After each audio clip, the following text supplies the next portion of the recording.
All right, so in 5.4, we talked about isosceles and equilateral triangles. We talked about the base angles theorem, which says if the sides are the same, the angles are the same. And then the base angles theorem converse, which says if the angles are the same, then the sides are the same. And then the corollaries to both of those that say if it's equilateral, it's equiangular. If it's equiangular, it's equilateral. And then obviously all the application of that stuff. So number one, you've got what kind of a triangle? Equilateral. So no, equiangular. So if it's equiangular, it's equilateral, which means x is good. Number two, what kind of triangle? 3. Isosceles. The two angles are here and here, which means the sides that are congruent are here and here. 7x plus 3 equals 24. Good. X equals 3. 7x equals 21 and x equals 3. Number 3. Questions on either of those? No. Okay. 3 says if the measure of the vertex angle of an isosceles triangle is 112, what are the measures of the base angles? Okay, so if for this, you have to understand the vocab, right? So it says the measure of the vertex angle. The vertex angle is not the base angle, right? So if these are my congruent sides, then the vertex angle is the top, 112. I think I know this. How do you do it? So basically, since it's already 112 and the three angles equal 180, you do 180 minus 112, and then you divide the answer by 2, and then you get the measure. So what's 180 minus 112? 68. 68. And then 68 divided by 2? Divided by 2 is 34. And that's your answer. Good. So the base angles would be the congruent ones, okay? So you have to understand that vocab, because if it had said like the measure of a base angle is blank, then you have to work the other way. So you just got to make sure that you're paying attention to what they're saying. Number 4 says, yes, number 4 says find the perimeter of the triangle. This is a what kind of triangle? Equilateral. It's equiangular, which means it's equilateral. Yep. So then you set 3x minus, that means they're all the same, so you just set 2 of them equal to each other. So 3x minus 5 equals 2x So you did- plus 4. Okay, so you did these two, but it wouldn't have mattered which ones you did. So it doesn't matter. It doesn't matter if they are all the same. X equals 9. Yep. And then you plug it in, so that means So which? 22, and then 22 times 3, which is 66. Good. I have a question. No. Hang on. Just to reiterate what just happened. All right, so you can set any because they're all the same. You can set any two of those together. Solve for x, you should have gotten 9, and then you can take it and plug it back into any of the 3. So you should get 22, and then because there's 3 of them, and that's the perimeter, 3 times 22 would be 66. Okay, then in 5.5, we learned 2 more shortcuts to proving triangles are congruent. So we've got from before this, side angle side, and then we added side, side, side, and hypotenuse leg. This number 1 says that GHI has the vertices that are given and RST has the vertices given. Is triangle GHI congruent to RST? So we're going to graph them. G, negative 2, 5, 2, 5, negative 2, 2.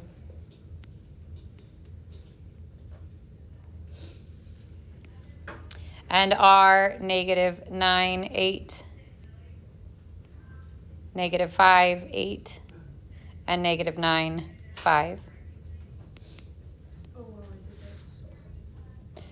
So we know that there is a parallel, we know that there's 2 sets of perpendicular lines because there's a horizontal and a vertical, which means we have the right angle. Oops.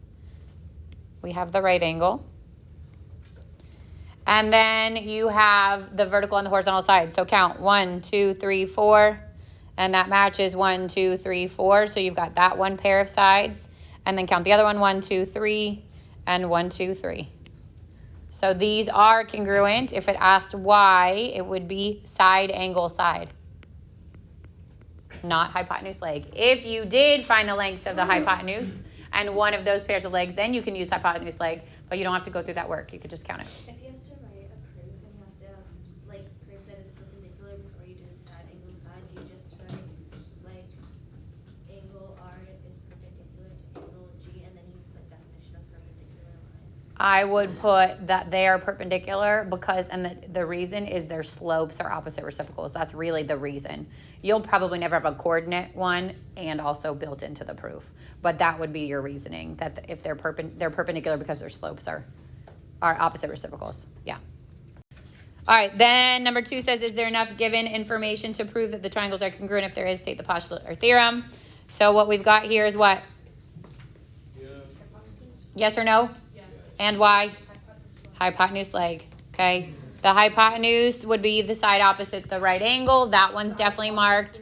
You've got the right angle, which means there is a hypotenuse.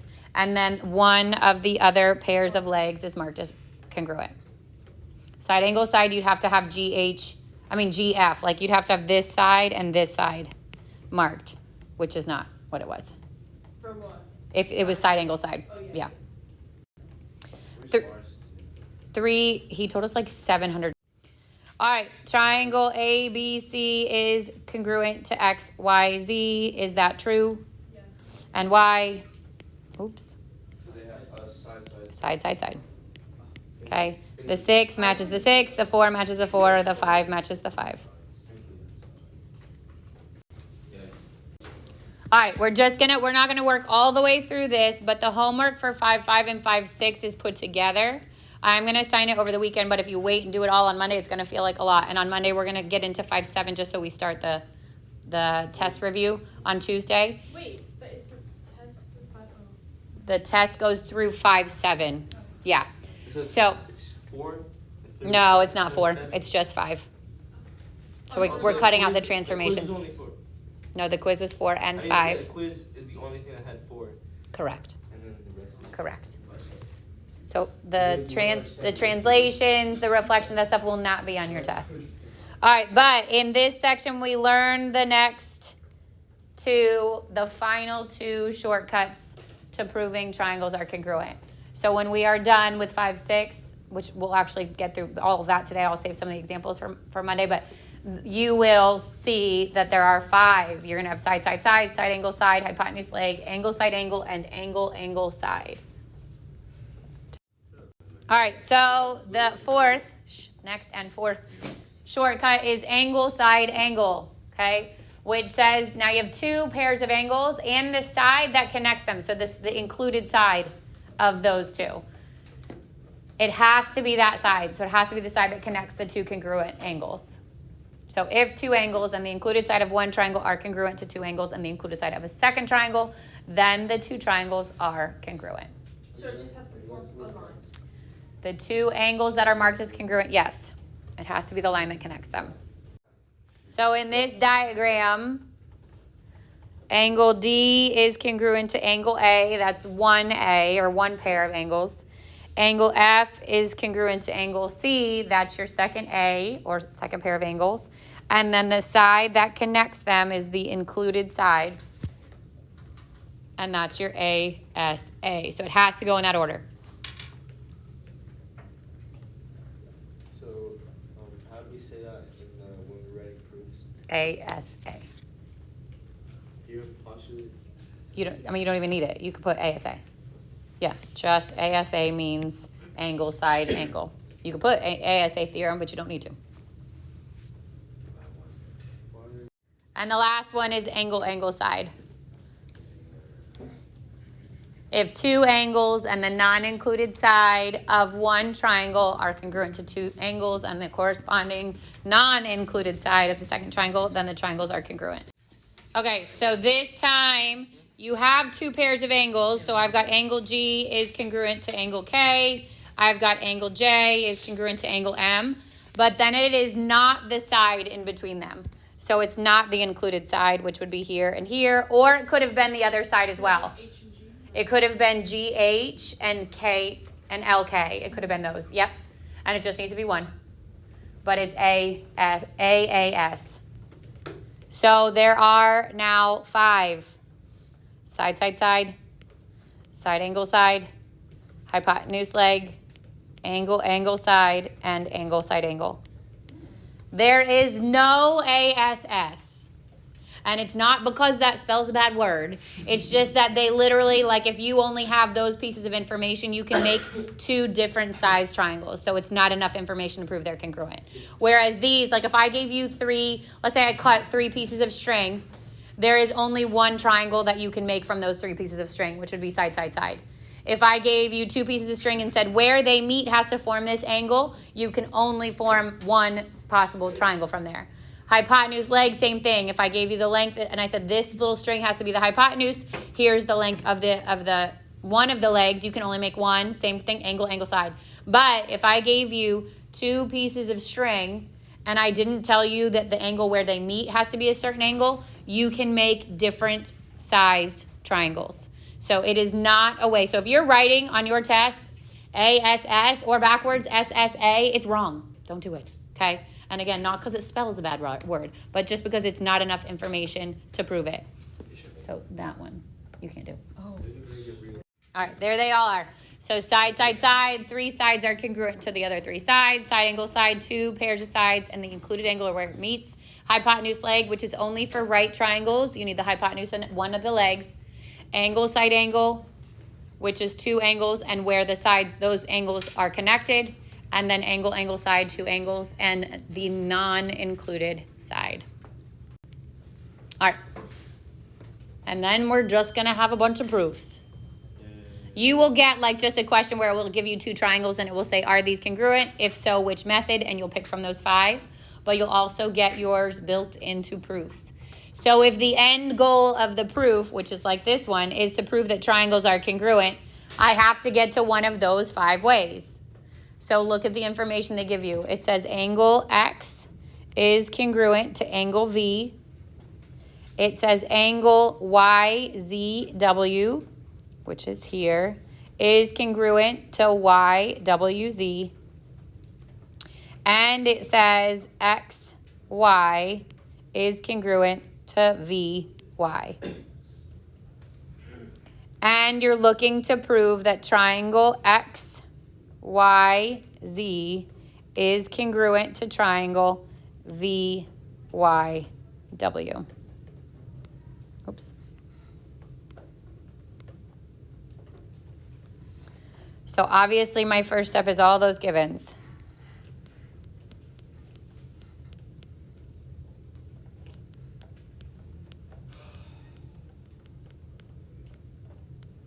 Oops.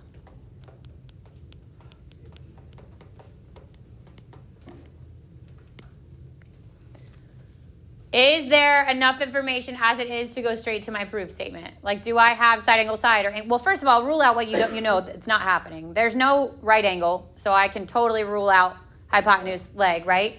I'm given information about angles and sides, not all the sides, so I can rule out side, side, side, which means I'm really at side, angle, angle, side, or side, or what did I miss? Angle, side, angle. Yeah, and I don't see 2 of anything. You don't have any 2 of anything yet, right? So I don't have enough. I can't jump straight to the proof. But what can I go? Where can I go from? Why would they give you those inside angles? Tala.